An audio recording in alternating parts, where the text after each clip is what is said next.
আজ মুখ্যমন্ত্রী মমতা বন্দ্যোপাধ্যায় নেতাজি ইন্ডোর স্টেডিয়ামে তিনি সংখ্যালঘুদের প্রতিনিধি দলের সঙ্গে এক বৈঠক করেন। সেখান থেকে তিনি যা যা বার্তা দিয়েছেন আমরা জানাবো যে বিভাজনী রাজনীতি দেশকে টুকরো করে দেবে এমন আরো অনেক রকম মন্তব্য করেছে।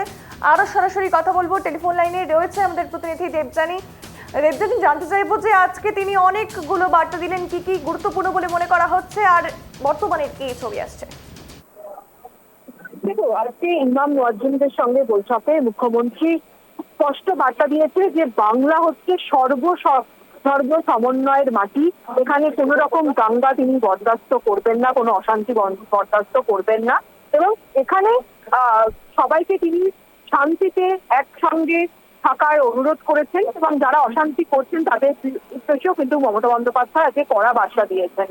তবে আজকে যে ইস্যুতে এই বৈঠক ডাকা হয়েছিল সেটা হচ্ছে ওয়াকফ সংশোধনী আইনের প্রতিবাদে একটি ইমাম মুয়াজ্জিমরা তারা একটি সভা রেখেছিলেন। সেখানে মুখ্যমন্ত্রী তারা আমন্ত্রণ জানিয়েছিলেন।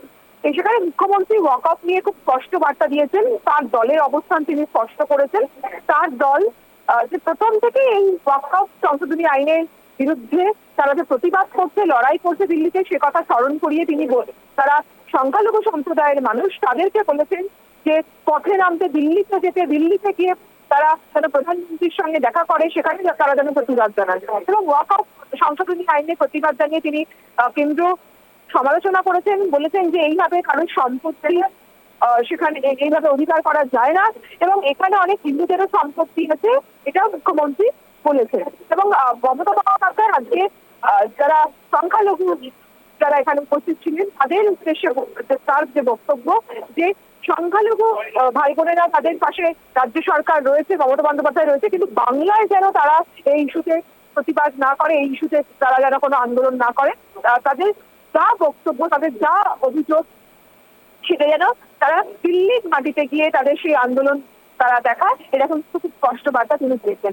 তিনি নাম না করেই আজকে অমিত শাহকে আক্রমণ করেছেন মমতা বন্দ্যোপাধ্যায় এবং এই যে গোটা বাংলার যে বিভিন্ন জায়গায় বিক্ষিপ্ত অশান্তি হচ্ছে তার জন্য স্বরাষ্ট্রমন্ত্রীকে তিনি কাঠগড়ায় তুলেছেন, তিনি বিএসএফ কে কাঠগড়ায় তুলেছেন। যে এই সাম্প্রতিক অশান্তিতে যাদের মৃত্যু হয়েছে তাদের জন্য রাজ্য সরকার 10 লক্ষ টাকা ক্ষতিপূরণ দেবে মমতা বন্দ্যোপাধ্যায় ঘোষণা করেছেন এবং তাদের বাড়ি ভেঙে গেছে তাদেরকে বাংলার দেওয়া হবে বলে কিন্তু মুখ্যমন্ত্রী ঘোষণা করেছেন।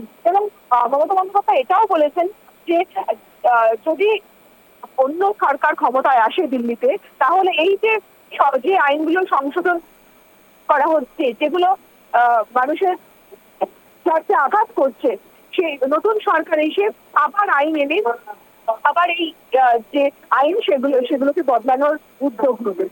তিনি কিন্তু বারবার তার যে শুরু থেকে বক্তব্যে অভিনন্দন একটা কথাই তিনি বারবার বলেছেন যে তিনি একেবারেই শান্তির পক্ষে, অশান্তির পক্ষে নয়, বাংলাকে শান্ত রাখার আবেদন জানিয়েছে।